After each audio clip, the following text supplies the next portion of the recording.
Балалар сауықты бастайық. Қол, аяқ, дене.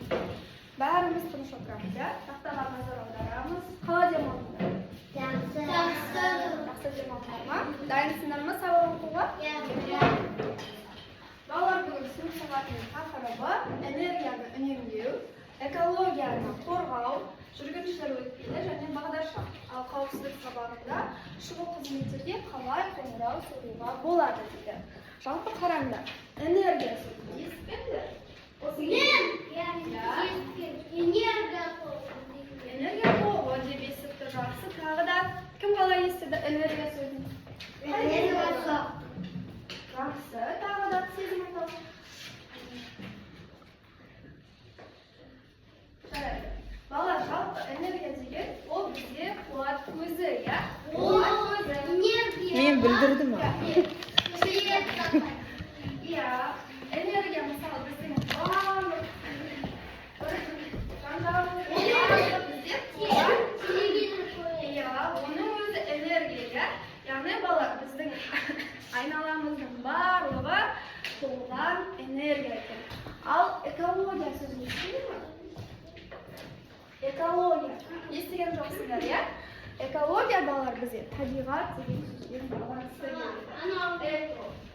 Экология деген сөз. Табиғат, иә?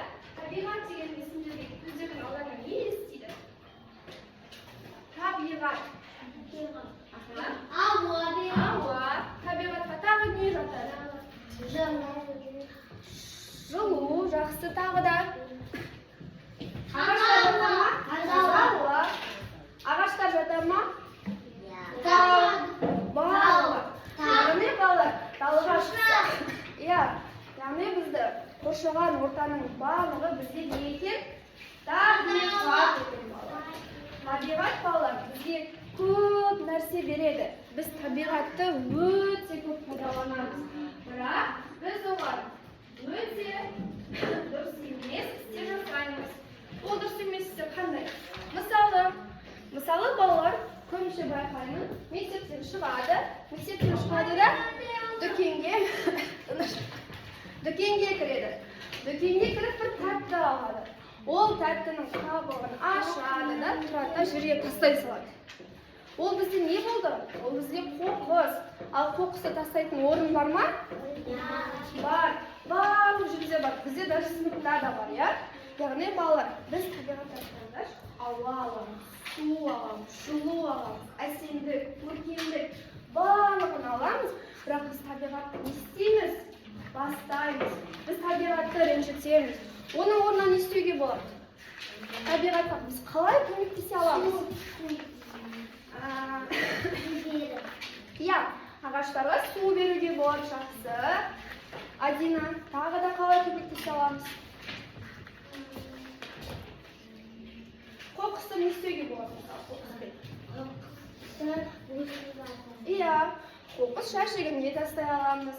Яғни біз табиғатқа осылай көмектесе аламыз. Біз табиғатқа тағы да не істей аламыз? Ағаш отырғызу көмектесе аламыз. Мысалы қараңыз, айтамын. Мен деген бағана мамама алатшам деген оған шешерімді жинап берген. Яғни сен ата-анаңа көмектестің, иә? Жарайсың. Біз сол сияқты табиғатқа да көмектесуіміз керек. Қараңдаршы балалар, мысалы, қандай ойлаңдар. Бізде тұрады ауа жоқ. Не істейміз? Ауа жоқ болса не болады? Қайтыс болады. Иә, біз шыдамаймыз. Біз ауасыз өмір сүре алмаймыз. Иә, ал су жоқ болса не болады? Қалай ойлайсың? Өліп қаламыз. Иә, дұрыс айтасыңдар. Иә, яғни бізге су да керек. Иә, су тек бізге ғана керек па? Жоқ, ол тағы кімге керек? Ағаштарға. Адамдарға керек. Яғни табиғатқа керек, иә? Жануарға да керек. Ол бір қоректің түрі, иә? Топыраққа да керек. Табиғат балалар бізге сонымен қатар әсерлік сыйлайды, иә? Қараңдар, біздің Қазақстан еліміздің табиғаты сондай керемет, өте әдемі жерлер бар.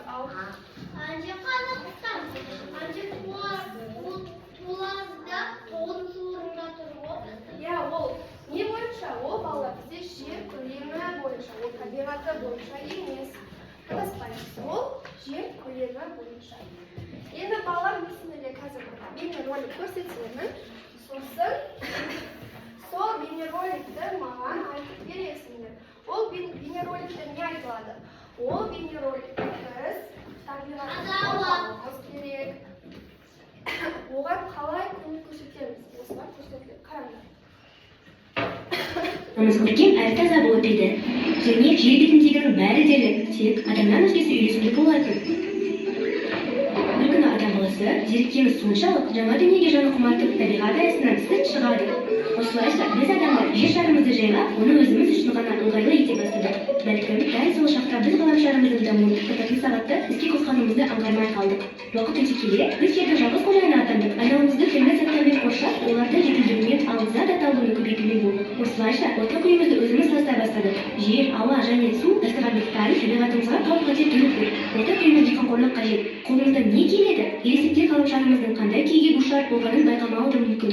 Ендеше оларға не істеу керегін көрсетіп, естеріне салайық. Осы сұрақта өте маңызды. Кейін одан әртүрлі жаңа заттар жасауға болады. Су ертегі тіршілік көзі. Жер бетіндегі жаратылыстың бәрі суды қажет етеді. Біз электр энергиясын үнемдеуге тиіспіз. Өйткені оны өндіру үшін өте көп пайдалы заттар шығындалады. Ғаламшарымыз гүлденсін десек, барлығымыз көже отырғызудан бастай аламыз. Жай отырғызып қана қоймай, оның таза судан, күн шуағынан және қонарлы топырақтан таршылық көрмей өзгенін қадағалауымыз керек. Не түсінбеді? Не істеуіміз керек екен біз табиғатқа? Кетуіміз керек. Иә.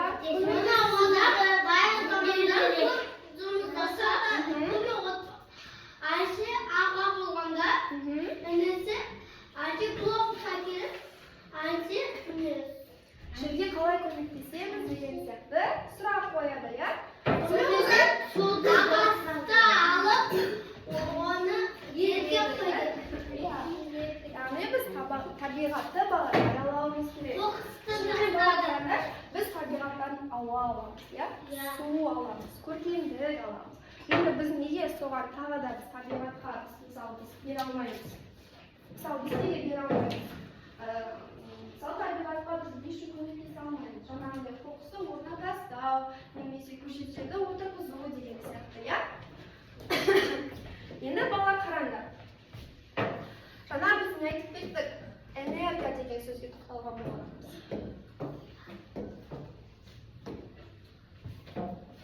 Біз жаңа энергия сөзіне тоқталған болатынбыз. Балалар қараңдар. Энергия ол біздің неміз күн көрсіміз. Мысалы энергияға не жатады?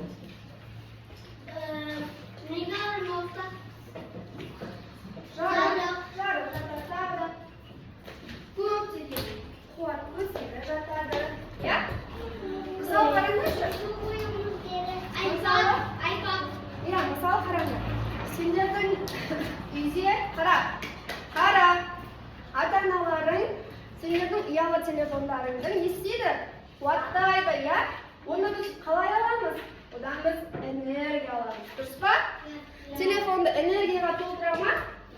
Телефон апарай өзі жұмыс істейтін болады. Солай ма? Мысалы қараңдар.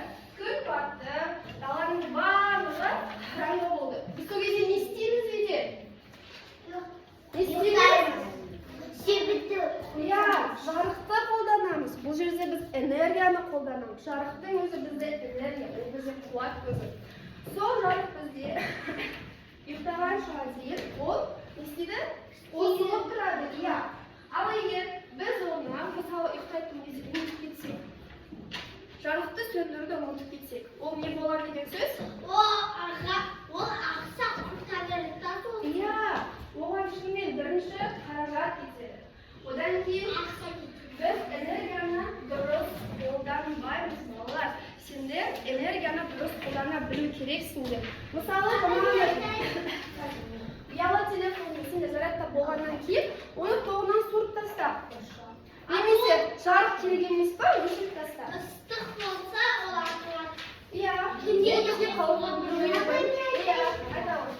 Мына телефонмен сәл тоқтырсаңда телефонмен заряд келмей ойнасаңдар жарылып кетеді.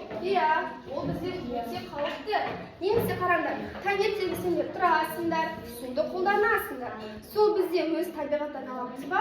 Қазір жоқ, ол баяғыда, иә, баяғыда ол құдықты қазып, ол құдыққа жаңа шелек лақтырып,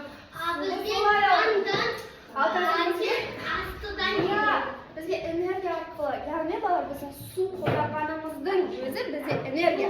Мысалы қараңдар, сендер жуыңдар, бетіңді жудыңдар, сосын тұрасыңдар да щеткамен тісіңізді жуамыз.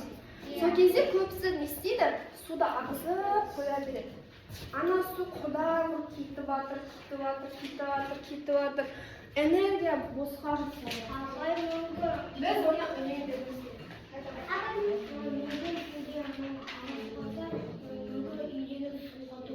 Иә, одан әрине жағдай болуы мүмкін. Иә, дұрыс айтасыңдар. Су балалар айтады, судың да сұрауы бар дейді. Яғни осы біздің күнделікті пайдаланатын іс-әрекеттерімізге біздің ата-бабаларымыз көптеген нақыл сөздер, мақал мәселелер айтып кеткен болады. Иә? Енді қараңдар. Сендерге мынандай сұрақ қоямын, иә? Қараңдар. Сендер, мысалға, сендер өздерің үйде жарықты сөндірмей кеткен кезде, жарықты қосылып тұр, ол жарық әлі кезінде. Сол кезде не болады?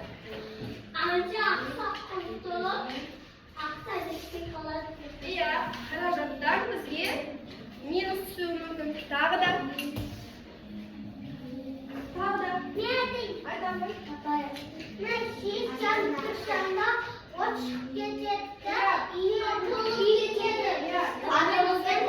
Біздің өмірімізге қауіп төндіруі әбден мүмкін. Балалар жаңа біз табиғат дегенде не айттық? Қайттан бір айталаршы? Ауа, су, жер, өсімдік, жануар, одан бөлек тағы да құстар да жатады екен.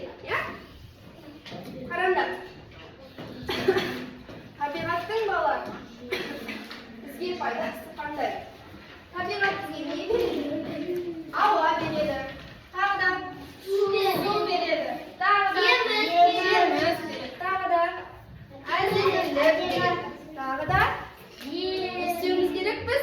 Яғни жерді біз тірілтіп, оған көмектесіп қажет. Иә?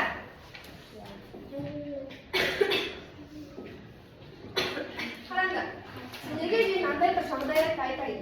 Сендер маған өздеріңнің ойларын жақсы ма? Қараңдар, балалар табиғатқа серуенге барды дейді. Сол кезде бір бала жерге қағазды тастап, жерге андай қоқыс жәшігін емес, жерге тастай салды. Сол кезде мынандай сұрақ келді. Бұл әрекет дұрыс па? Немесе не істеу керек бұндай жағдайда?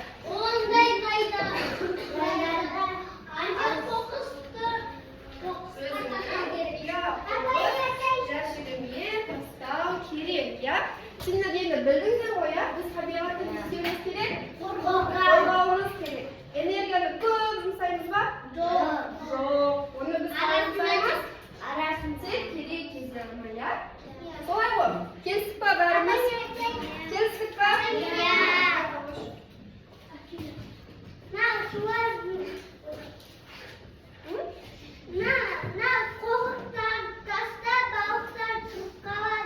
Иә, біз суды да ластауға болмайды. Су өзі таза мөлдір келеді ғой, иә? Енді балалар сендерге тапсырма. Яғни сендер табиғатты қорғаймын деген тақырыпқа өздерің сурет салып беріңіздер. Иә, не істеуге болады? Табиғатты қорғайсыңдар. Жаңа айттыңдар, қоқыс тастамау керек, көшеті тұрғызу керек деген сияқты өздеріңнің ойларыңнан суретті салып келесіңдер, жарай ма?